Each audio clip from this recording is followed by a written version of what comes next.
With us today is our guest, Kenny Adams, the Executive Director of the Fathers Group here in Bend. Kenny, it's nice to have you on board today.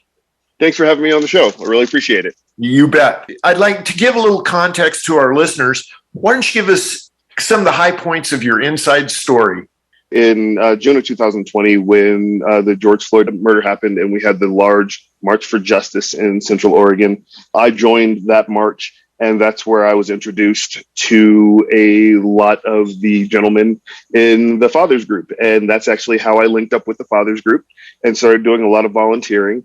And eventually it brought me to the point where with some of my management skills and, some of my ideas, speaking with a lot of the members of the board, they wanted to hire me on as the executive director. So that's kind of the extremely shortly condensed version of point A to point. I'd say we're probably at a point M right about now. Yeah. Not quite Z, but we're getting there. So now we'll get down to the real issue. Why don't you tell us a little bit about what the Fathers Group is? The Fathers Group. Okay, so let's see. I believe it was right around 2018. And again, this is before I met everyone. The Fathers Group formed informally because there was a friend of Dave Merritt, who is the president, who was in a bit of crisis with one of his kids. There were some issues going on, and they didn't really have a support system. So they formed, together, and they started, encouraging and trying to be a support from the African American community in Central Oregon, because really there wasn't really one that was essentially established. A group of fathers, Black fathers, came together and surrounded themselves around this one guy and really started working to try to nurture and help and bring about some positivity and some advice and being a shoulder, really. From there, we realized that, hey, a lot of other students are going through some issues in our school system. We should really form something more solidified, something more structured. So that's when 501c3 was formed for the Fathers Group. And now with the Fathers Group, there is far more than just being that support system, which is still a very integral part to be able to have other people there to be able to lean on if you need to. But now we do have several different initiatives, which I'm sure we'll talk about today, ranging from after school programs to putting on the Juneteenth celebration for Central Oregon to we have a film series that we're doing this year and which will be continuing on from this year on. There's several initiatives that we're working on that we're very, very proud of. But really, it's just a thing of helping to learn, educate, grow, cultivate, a really nice foundation for students that may not feel like they do have a support system here in Central Oregon, and we're creating that. I will let our audience know that I attended last Friday night's film, and it was a moving film. It's hard not to walk out of there a little disappointed, but that's the only way things are going to change, is by actually finding out what's gone on and is going on currently. Mm-hmm. If I can actually touch on what you just mentioned, the film from this past Friday night, which was Whose Streets, which is a documentary that was following the street protest that happened after Mike Brown was killed. And it was done through the lens of the activists and what they encountered with the community and how they really banded together and came together, along with, the incidents that they ran into with the police. And, you were speaking about the film series night that we had last Friday. I think that is one of the biggest manifestations of what the Fathers Group is trying to do. Is have community dialogue, to have, if you were there, if you remember what was said, it was, okay, so we are having, we watched the movie and then we have the Q&A afterwards. And, we have panelists that are up on stage, and, the panelists rotate out with the different movies. But with this, it was, okay, so we're going to have a family dialogue, essentially, a family discussion, because we are really all family here, right? So we're going to sit here and we're going to try to talk and actually have an open discussion to try to break down some of these barriers, some of these misconceptions, some of these things that, the community may have about the Black community or the activist community or civil rights or things of that nature. So, and if you remember, not only did we have the Fathers Group there and we had the audience there, but we also had the chief of police from Redmond and the captain, and they actually ended up fielding some questions as well. And yes, some of the questions were very uncomfortable. Some of the situations in the film and the films that we watched in the past, we're a little bit uncomfortable, but we have to be able to move outside of these comfort zones to where we've been sitting stagnant for decades, to where we keep talking about, it'd be great to have some change, but then we don't do anything about it. So we need to actually have these very uncomfortable conversations and have the courage to step out of those comfort zones and actually do the work and actually apply what we're learning instead of just talking about it. So that way we can actually move to a better, more, and do I think that we're going to be in a utopia? No, I don't think we can't achieve that in our the current climate. But what we can do is work to educate. So with that, with the after school programs that we're doing, with the film series, it gives us the ability to open up that dialogue and have those difficult conversations, because really at the end of the day, you may end up in a conflict, you may end up fighting and whatever on all this, but at the end of the day, you should have done what you should started from the beginning. Have a conversation and talk. I think one of the real problems that probably has plagued all of us is the misinformation of mainstream media. We get such small snippets of information that it's hard to put a total picture together and really see what is involved in these conflicts. And I think that that's probably correct me if I'm wrong, that might be one of the major thrusts of what you're currently trying to do, is to get people to see a more comprehensive picture. Yeah. See, the beautiful part about the era that we live in, again, I'm a tech guy. I've been doing IT for a very long time, and I've seen the evolution of how things have done with media and the news. And, before, you have movies like Anchorman where they lampoon, old nightly news where they have these structures but now the news still has a component. You still have reporters and you still have people that go out. But really, at the end of the day, and I know this is on the radio, so people can't see the visual component, but this is all you need is a phone. You have a phone, you can live stream. That's the beautiful part about the era that we live in right now, is you can take something that's happening. If you have an audience, if you have a platform, and you can take something that's happening and give a raw view of a situation that's happening without any spin, without any intention from a executive producer or anything like that, and you can actually show what's actually happening from your vantage point, and you don't even have to say anything. You can just film it, let it live stream, and then let the audience see what's going on. So, like, something that I am incorporating heavily into the Fathers Group, and the rest of the board is following suit as well, is whenever we have an event, you can go over to the Fathers Group's Facebook page or the Instagram, and you'll see that there's now, especially since the beginning of the year, a lot of live streaming that's happening whenever we're having an event, or if we have the after school program. I'll throw Facebook Live on, and you'll see kids sitting there doing the drumming class and having a good time, just so that people can actually see that, okay, the kids are actually having a good time, and this is what they're doing. All right, sweet. I want to bring my kids to that too. Or with the movie night, I think I've done it twice. I haven't done it every single night, but I'll go live right before we're about to start, get up on stage, show the audience, let everyone see who they feel the energy, feel the type of camaraderie, because at the end of the day, we're not scary.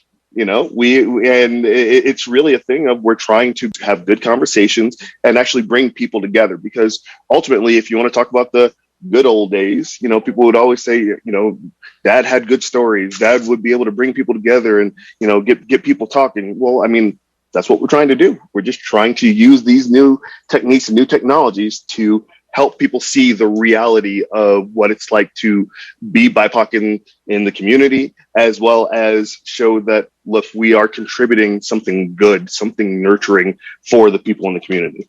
Absolutely.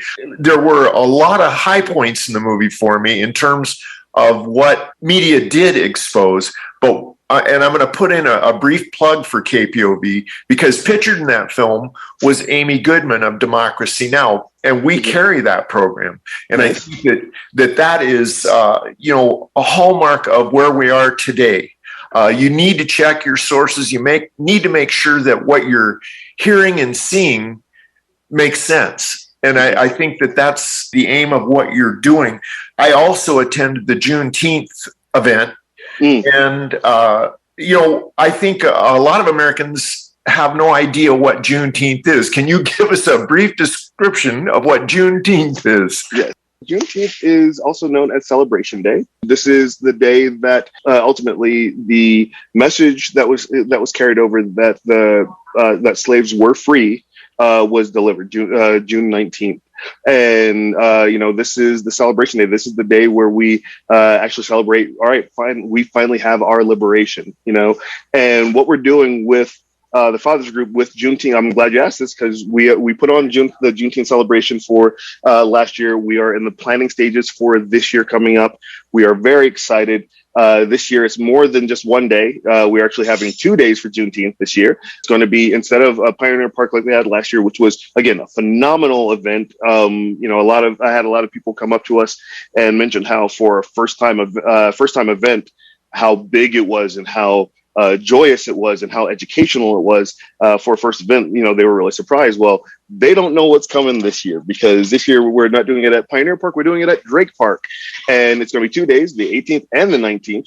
And we have live entertainment. Like, we are literally flying in entertainment from all over the country. We have educational tents. We're going to have recruitment for, I believe, like the fire station is going to be out there. EMTs. I think even Ben PD is going to have their own booth out there. It's really going to be a thing to showcase to the community that, look, this is a celebration. This is time for us to come together. This is going to be a very big event. There's going to be a lot of food, a lot of music, a lot of fun. I know one of the big things last year was, oddly enough, face painting.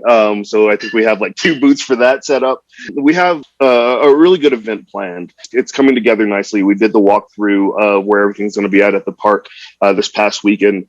And we're very excited to be able to bring this to Bend again, because it's an important event. And also, I also wanted to add on that is the city is actually sponsoring this event this year. The city of Bend is sponsoring it, and it is being treated just like your 4th of July parade or, things like that. So there's going to be a nice push because really this is something that we should all be celebrating. This is something that we all should get behind. It's not something, again, it's not something that's scary, not something that should be like, I can't, that's for the African American community. I can't go out there. Absolutely not. Come out. We want you to bring your friends. We want you to, come out and have a good time because it's just going to be so, so good. This is how you shape children. Mm-hmm. This is how you bring an awareness that we are all the same. Yeah. And different too, all at the same time. Well, and I'm so happy that these sort of things are starting to come along. You also are involved in some other things. Could you give us a brief detail about the Deshaun Adderley Scholarship? Yes, Deshaun Adderley, and want to give a trigger warning for anyone listening right now because it does speak of suicide. There was a student at Summit High School who was bullied, and there was a lot of racially charged incidents with the student, and it was to the point where he actually ended up committing suicide. And this is something that could have been prevented. This is something that he could have had a nice support system around him. So ultimately, when we spoke with his father, got the blessing from his father, and we created a scholarship fund in his son's name. And with that, this last cycle of scholarships, I believe we gave out a little over $10,000 to a group of right around, I believe, 13 to 16 students. It's a low to medium barrier scholarship fund, but this is for students that need books, that need computer equipment, that need, and when they're filling out their application, a lot of the stories that we're getting were, look, my parents already work 2 jobs, and I know that they're having a hard time because we know things have gone up in price around here. So they're wanting to be able to take some of that burden off of their parents. So these are very, very mature kids that are really just trying to get the equipment that they need to succeed. And we have the ability to be able to help provide that.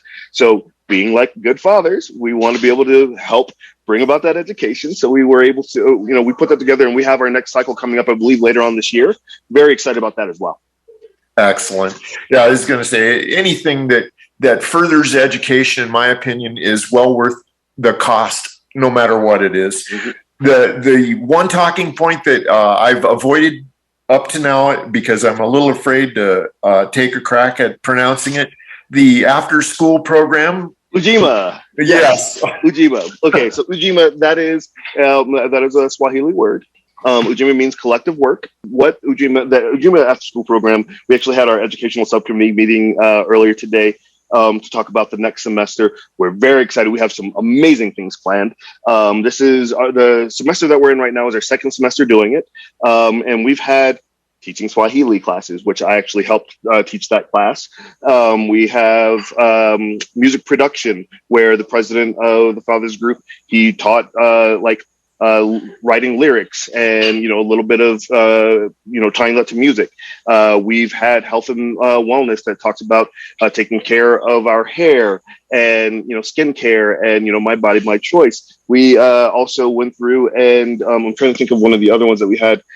Coming up this week, this Wednesday, we have a STEM class that we're doing, which is going to be excellent. And I believe, if I'm not mistaken, it's going to be teaching kids about water filtration, and there's going to be a lot of hands-on with that. So these are things that we're doing after school there. It's every Wednesday whenever we have the semester. And I think it's about 6 weeks in total. And it teaches kids things that they may not get in the normal classroom, but it gives them something that's dynamic, something that they talk about afterwards. And it's just really, really fun time. You can check out our Facebook page. There's several videos and pictures from our after school program. I highly encourage, if you have kids in the Ben LaPlante school system, to bring them on out. Very cool. I can't say enough that we can't just rely on schools. And it's great to see a group like you guys that show added interest and make things more available to kids that might ordinarily not have, be subjected to this type of information. And it's so vitally important as we move forward. It helps us learn. It helps the kids learn as well, and it may spark an interest in kids to where they might go in a trajectory that they may not have thought about before, or it may expose them to things that and concepts and ideas that they may not have been exposed to at home. There are also a lot of African American children that are adopted into white families that they may not have access to learning about their lineage and their culture and things of those natures. So we are really trying to help bring that about. We're really trying to help connect people, and and this isn't just for African American kids and students. We have a wide mix of students that come to the after school program, and afterwards, we see them excited and they're talking and they're enjoying their time with the other students that are there, and then the parents come to pick them up, and the parents are like, my kid won't stop talking about this program. Can I bring some other kids? And we're like, please bring them on, because the kids are having a good time. So, and they're really engaged too. So that's really good. That is the definition of beautiful. No question about it. Kenny, I hate to say it, but I think we're running out of time. Is there any final message you'd like to leave? Two things. One, want to talk about the upcoming movie night, which is the final movie in our Black History Month series for the A Night Out with the Fathers Group. It's going to be Red Tails, which is a fictional story. They're using actual real people, but they're using it's a fictional story about the Tuskegee Airmen. And then the second thing I want to talk about is, again, reminding everyone about Juneteenth. And that is coming up. You'll be seeing more about that here in the news and from our Facebook page and our website. But also, again, when it comes to the movie night, you can check out our website, thefathersgroup.org. And if you go there and go under initiatives, you'll see events. You go ahead and click that, and you'll be able to, if you want to pick up tickets, we would love to have you out. We have a Q&A plan that's going to be dynamic. And it's also going to be really good food. I just want to give you guys a little teaser. The food, because we also do home cooked meals during these movie events. I believe we're going to be doing carne asada in soft taco shells, and everyone raves about the food. We have really amazing cooks, so I really hope you guys come out and enjoy that as well. Well, Kenny, I want to thank you once again for being on the show today, and we look forward to talking more in the future. Thanks again. I look forward to coming back. Thank you so much for having me. You bet. You've been listening to a KPOV Critical Conversation. To hear more engaging interviews on important topics, please visit kpov.org/critical-conversations.